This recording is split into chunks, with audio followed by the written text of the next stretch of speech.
Dalam Bapa dan Putra dan Roh Kudus. Amin. Allah Tritunggal Maha Kudus, Bapa, Putra dan Roh Kudus.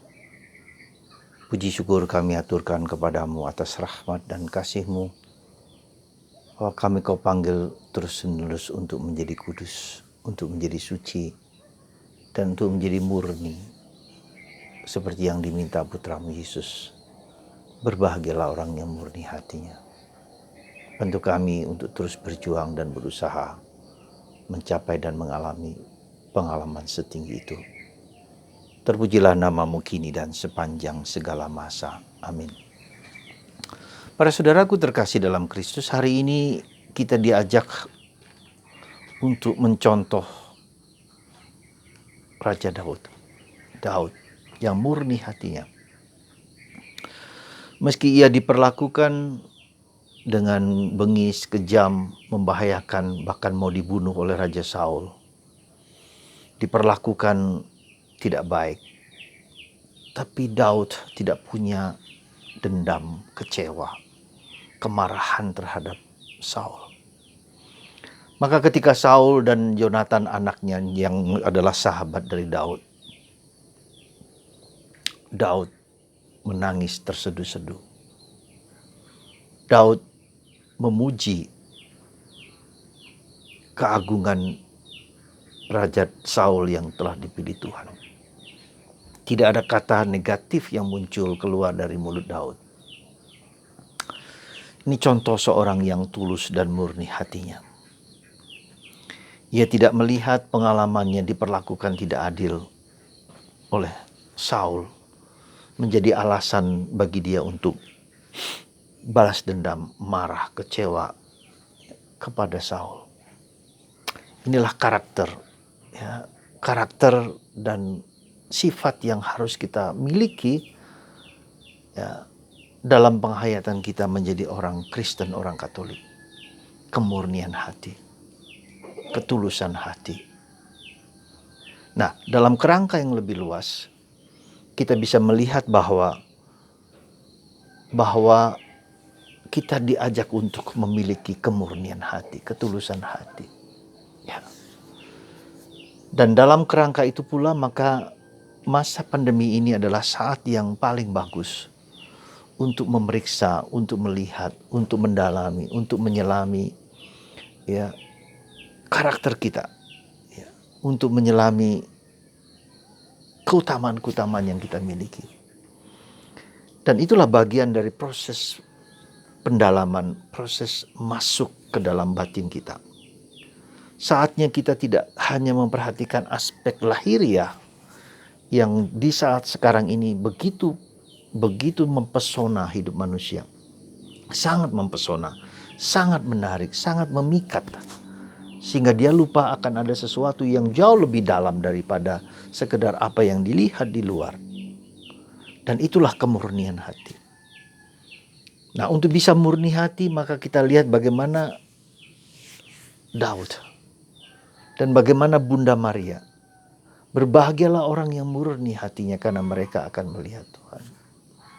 Ya, berbahagialah orang yang seperti Maria, ya, yang dengan tulus, dengan sikap yang tanpa noda menjawab tawaran dan panggilan Tuhan. Nah, saudaraku terkasih, untuk bisa melihat apakah kita murni hatinya, mari kita lihat satu persatu apa yang kita sebut dengan 7 dosa yang berbahaya, 7 dangerous sins. Iri hati. Siapa di antara kita yang tidak iri hati ketika kita membandingkan diri dengan orang lain? Sadar atau tidak sadar, seringkali kita membandingkan diriku yang lemah, yang kurang, dengan orang lain yang hebat, yang mulia, yang kaya, yang luar biasa. Ya, iri hati, cemburu. Bahkan marilah kita jangan pernah membandingkan diri kita dengan orang lain. Tak pernah sedikit pun. Karena dengan membandingkan itu, energi kita habis hanya untuk menjadi seperti orang lain, bukan menjadi seperti diri sendiri. Kedua, kita cabul. Ya, pikiran kita bukan hanya soal seksual, pikiran kita yang suka berprasangka, suka tidak murni, ya, pikiran kita yang ngeres, dan berbagai macam ya kotoran-kotoran pikiran yang terhadap orang lain, juga terhadap diri kita sendiri. Kita perhatikan itu, bagaimana kita melihat, ya. Kemudian juga kemarahan. Di zaman pandemi ini, di zaman generasi milenial ini, generasi Z ini, gampang sekali orang marah. Coba lihat kasus yang sekarang ini sedang kita lihat, yaitu dalam seorang anggota parlemen yang mengkritik seseorang yang menggunakan satu bahasa tertentu. Tapi seluruh suku itu tiba-tiba memaksa dengan paksaan, dengan berbagai macam sikap. Ya mungkin juga anggota parlemen ini juga terlalu sombong gitu loh. Tapi itulah ada kemarahan yang disebut dengan strolling. Ya, dikatakan oleh Renal Kasali. Jadi orang mudah sekali terpicu oleh rasa marah, terprovokasi oleh suatu situasi. Ya. Dengan pandemi ini membuat orang gampang sekali tersulut untuk marah. Kemudian malas. Ya, saudara, di zaman sekarang ini, di pandemi ini, orang menjadi lebih malas. Enak di rumah, ya, menggunakan waktu untuk lebih menyenangkan, lebih untuk menggunakan waktu untuk lebih kesenangan, dan seterusnya dan seterusnya. Segala sesuatu lengkap di dalam HP. Kita bisa menari, menyanyi, apa saja bisa kita akses di HP, dan kita bisa menggunakan HP berjam-jam, ya, untuk mencari kesenangan sendiri. Kita lupa kerja, kita lupa berpikir, kita lupa apapun, ya. Disitulah, ya, HP bisa membuat kita menjadi malas. Ya, jangan lupa itu. Malas berdoa, ya, malas bekerja, ya, menunda-nunda waktu, dan segala macam. Dan kemudian serakah, ya, serakah. Jadi kita ingin menyimpan segala sesuatu, kita ingin memiliki segala sesuatu, kita ingin memiliki apa yang kita anggap penting, lalu kita kumpulkan. Serakah, meskipun kita sudah punya. Hidup sederhana bukanlah yang gampang di saat seperti ini.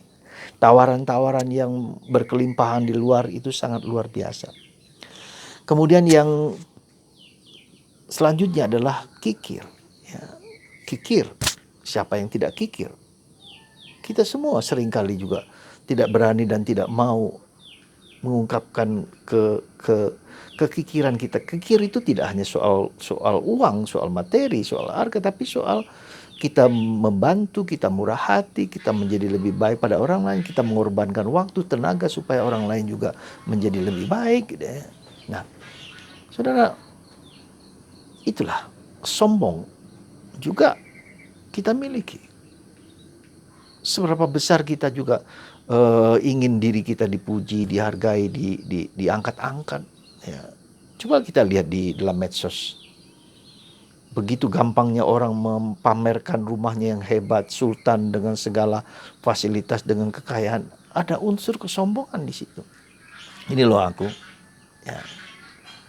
Ini juga bisa menjadi suatu tanda juga merendahkan orang-orang lain juga yang tidak sombong. Jadi ada kesombongan di situ yang kita lihat tersembunyi, ya, di dalam praktek-praktek yang membuat orang, bisa saja itu membuat orang menjadi lebih baik, tapi juga bisa saja memamerkan kehebatan dalam pencarian uang, dan seterusnya dan seterusnya. Saudara, ketujuh dosa itu menyelinap dalam diri kita, dan itu kita membuat tidak murni, ya. Dan seringkali bagaimana cara Tuhan membuat kita menjadi murni, menjadi lebih rendah hati, yaitu dengan penderitaan, dengan kesulitan, dengan kehampaan batin, ya. Kita mencari tetapi tidak mendapatkan kebahagiaan, kedamaian yang sejati. Kita bisa memiliki apa saja, tapi tidak ada damai dalam hati. Maka beberapa hari yang lalu saya merasa ada sesuatu yang diminta Tuhan bagi saya sendiri. Kata damai, damai yang tak dapat diberikan dunia. Damai yang hanya dalam Allah. Damai yang ada dalam pengorbanan kita mewujudkan kemurnian hati, ketulusan hati. Mari kita mohon rahmat seperti Daud, memiliki ketulusan hati yang luar biasa, keutamaan-keutamaan yang luar biasa, ya, keutamaan-keutamaan yang bersandar kepada Tuhan. Dan itulah Anda dan saya dan kita semua dipanggil kepada kemurnian hati di zaman yang sekarang ini, zaman zilenial ini. Kita bisa berkembang dalam banyak hal, tetapi jangan lupa kerendahan hati, ketulusan hati, kemurnian hati adalah hal yang sangat mendasar. Kalau hidup kita ingin langgeng, bukan hanya langgeng umur kita, tapi nama Daud menjadi nama seorang raja yang begitu dihormati, dipuji, dipuja, dan bahkan menjadi bapa leluhur dari Yesus sendiri. Dan itulah, kalau hidup kita ingin terus-menerus panjang, bukan hanya hidup kita, tapi pribadi kita, nama kita dipuji oleh Allah dan sesama. Maka mari kita mohon rahmat supaya kita semakin seperti Bunda Maria, seperti Daud. Tuhan memberkati kita semua dalam nama Bapa dan Putra dan Roh Kudus. Amin.